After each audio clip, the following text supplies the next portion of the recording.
In 1992, a 21-year-old Tupac Shakur walked into a recording studio and left behind a chilling prophecy that would accurately predict the next 30 years of human history. Most people hear the upbeat piano melody. They dance to the rhythm. They sing along to the chorus. But they completely miss the dark, heavy, societal warning buried deep within the second verse.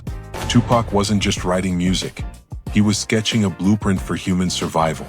A blueprint detailing how to break free from systemic cycles and exposing why the world is engineered to keep us fighting one another. But what fans didn't realize until decades after his passing was a terrifying detail he left right at the end of the track. A detail that proved he knew exactly how his own story would end. Today, we look past the melody. We break down the words and reveal the brutal life lesson Tupac wanted you to learn before it's too late. To truly understand this prophecy, we have to pull back the layers of time and look at the hidden architecture of human control. The music industry marketed this track as a standard hip-hop record, but it was secretly a philosophical transmission aimed at waking up a sleeping generation. To understand the core lesson of this masterpiece, we have to travel back to the environment that forged it. In the early 1990s, urban America was a powder keg. Decades of poverty, systemic neglect, and structural economic traps had crushed the spirit of entire communities. Street corners became battlegrounds, and the youth found themselves trapped in a daily war for basic survival. Tupac sat in the middle of this chaos, acting not just as a musician, but as a journalist for the forgotten. He watched his friends and neighbors run relentlessly on a psychological hamster wheel, fighting each other over scraps, while the true architects of their misery remained completely invisible and untouched. He began to realize a terrifying truth about modern society. Physical chains had not vanished. They had simply been upgraded into mental ones. The system no longer needed to lock people up from the outside, if it could successfully convince them to lock themselves into a permanent cycle of survival and internal despair. When you listen to the opening lines, you hear a man suffocating under the weight of this realization. He screams out against the stagnation of human progress. He looks around and notes that despite the political promises, despite the moving speeches, the material reality on the ground remains completely frozen. This stagnation creates a profound spiritual exhaustion. When survival becomes your only daily objective, your ability to think long-term, your ability to build wealth, and your ability to love your neighbor are completely stripped away. This is the exact trap Tupac wanted us to see. He wanted his listeners to understand that the environment around them was not an accident. It was a carefully constructed maze designed to drain their energy, break their focus, and keep them too exhausted to ever look up and question the hand that built the walls. By documenting this grim reality, Tupac was preparing his audience for the ultimate revelation. He was showing them the disease, so that he could later hand them the cure. This structure of poverty is highly profitable for the corporate institutions that manage society. It ensures a steady stream of cheap labor and fills the cells of private penitentiaries. When a neighborhood lacks clean water, functional schools, and basic financial literacy, the residents are mathematically forced into survival mindsets. They cannot build businesses, they cannot buy land, and they cannot pass down generational wealth. They are entirely dependent on external entities for their food, their shelter, and their survival. This dependency is the definition of psychological enslavement, and it is the exact cycle that has kept communities trapped from 1992 all the way to the modern era. But here is where the story takes a sharp, unexpected turn. For nearly 30 years, Changes has been celebrated globally as a feel-good, uplifting anthem.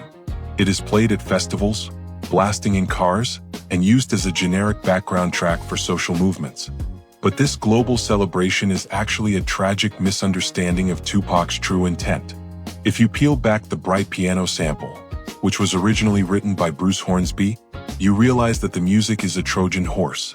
Tupac intentionally paired a dark, painful psychological analysis with a catchy, radio-friendly pop beat. Why? Because he knew that if he made the truth too raw, the radio stations would ban it, and the masses would turn it off.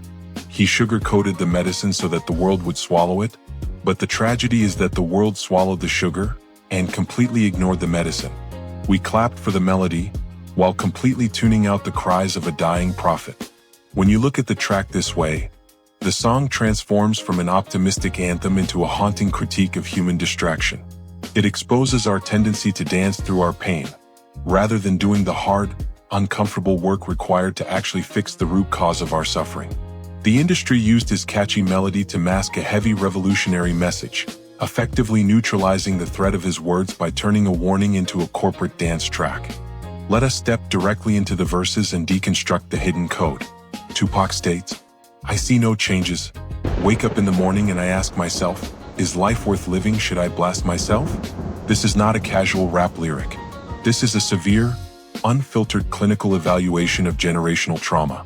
He is speaking for millions of individuals who wake up every single day to the exact same gray sky, the exact same empty refrigerator, and the exact same lack of opportunity. But he doesn't let the listener wallow in sadness. He immediately shifts the blame to the macro structure, delivering a line that sends shockwaves through executive boardrooms. He says, "First ship him dope and let him deal to brothers, give him guns, step back and watch him kill each other."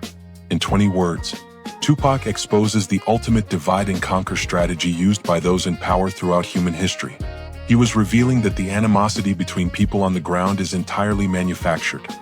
When communities are flooded with external poisons and lethal weapons, conflict is mathematically guaranteed. And while the people look horizontally and blame each other for the violence, the entities at the top step back, fold their arms, and watch the self-destruction take place. The profound life lesson Tupac is screaming at us here is that division is a control mechanism. If you are busy fighting your brother over trivial differences, neighborhood rivalries, or tribal boundaries, you will never have the collective energy to look vertically and challenge the actual system that keeps you both impoverished. He then drives the point home by highlighting the societal upside-down values, noting that we have plenty of money to fund wars overseas, but we can never seem to find the budget to feed the poor and homeless on our own streets. But the breakdown goes even deeper. Tupac addresses the psychological conditioning of urban youth when he notes that textbooks claim the world has altered, yet the youth continue to internalize the very language of their oppressors. When a generation relies on a poisoned educational framework, they lose the ability to analyze their own history accurately. They repeat the patterns of their captors because those are the only blueprints they have been given. The life lesson hidden inside this verse is the critical necessity of radical self-education. You cannot rely on the very institutions that profit from your ignorance to teach you how to achieve true sovereignty. If your absolute knowledge only comes from standard school curriculums, your mind remains property of the state. That he immediately follows this with a stark observation about modern survival metrics. "It's time to fight back, that's what Huey said. 2 shots in the dark, now Huey's dead." This is a direct historical reference to Huey P. Newton, the co-founder of the Black Panther Party. By invoking Huey's name, Tupac is introducing a profound political warning about the cost of resistance. Life, we ride tonight. He's telling us that Feel fighting the power, an hands established up system high. blindly with physical MOB, force we alone own the night. often leads to immediate destruction. The structures of control are heavily armed, deeply entrenched, and ruthlessly efficient. When you try to match their violence, you enter a battlefield that they completely control. Therefore, the lesson transitions from physical warfare to intellectual strategy. True resistance is not about firing weapons in the dark. It is about building economic independence, mental resilience, and community networks that the system cannot easily dismantle. If you look at history, every major leader who tried to change the world through raw aggression was neutralized. But those who focused on changing the internal minds of the people left behind legacies that could never be killed. Tupac wanted his listeners to stop playing into the reactionary traps that justify further crackdowns on their freedom. That he forces us to look at the financial desperation of the streets when he says he has to get paid, mimicking the voice of societal apathy by concluding that that is simply the way it is. The moment you look at corruption or poverty and accept it as an unchangeable reality, you surrender your power entirely and become an active piece of the machine keeping the cycle spinning. To fully grasp the magnitude of the architecture Tupac was exposing, we must dissect the deep psychological warfare waged against modern minds daily. Think about the systematic loop of information that consumes the average modern smartphone screen or television broadcast today. You are constantly bombarded with images of violence, economic panic, superficial luxury, and aggressive division. This is not arbitrary programming, it is intentional cognitive conditioning. When your brain is continuously subjected to fear and scarcity, it enters a permanent state of survival mode, commonly known as flight or fight. In this neurological state, the human mind physically loses its capacity for abstract thinking, long-term wealth planning, and community empathy. You become entirely reactive rather than proactive. You focus completely on surviving the next 24 hours rather than building a legacy for the next 24 years. Tupac recognized that the ultimate prison is one where the bars are entirely invisible, made of curated information and engineered stress. If you can convince a man that his neighbor is his enemy based purely on political lines, skin tone, or neighborhood boundaries, you never have to worry about him looking up to challenge the power structure holding the keys. True resistance requires a radical reclamation of your attention span.